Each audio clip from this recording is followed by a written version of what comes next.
तो अहंकार होता क्या है, निरहंकार को पाएं कैसे हम, यानी कि ईगो क्या होती है और ईगोलेसनेस को कैसे पाएं। ईगो क्या होती है, जब हम किसी की चीज़ के ऊपर घमंड कर लेते हैं। हम घमंड बहुत सी चीज़ों पे ऊपर हम घमंड बहुत सी चीज़ों के ऊपर कर सकते हैं। जैसे कि हम अपनी हाइट पे कर सकते हैं, हमारी हेल्थ पे कर सकते हैं, हमारी नॉलेज पे कर सकते हैं, और हमारे पास कितनी दौलत है, पैसा है, उस पे कर सकते हैं। हम बहुत बड़े हैं, उस पे कर सकते हैं। और निरहंकार क्या होता है कि आपके पास चाहे कुछ भी चीज़ हो पर उस पर घमंड ना होना। आपका जो आप कैसे लोगों को ट्रीट करते हो, आपका व्यक्तित्व एक्चुअल में क्या है, वो आपका करेक्टर होता है। तो आपको हमेशा अपने करेक्टर हम्बल रखना है। अगर हम अपनी नॉलेज पे घमंड करते हैं तो हम नॉलेज पे करके निरहंकार यूँ कर सकते हैं कि नॉलेज भी तो हमने किससे ली है।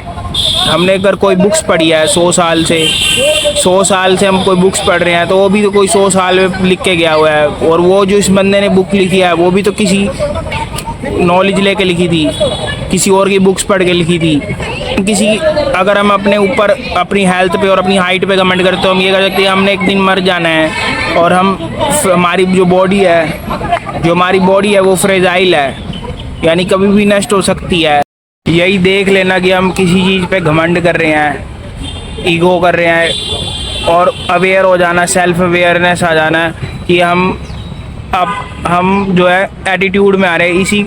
यही अगर हम देख भी ले तो भी हम ईगोलेसनेस पा सकते हैं, हम अहंकार से दूर हो सकते हैं और निरहंकार की ओर बढ़ सकते हैं।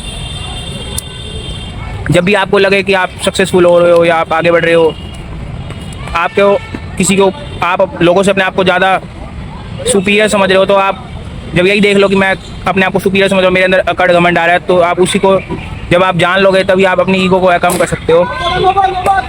लोग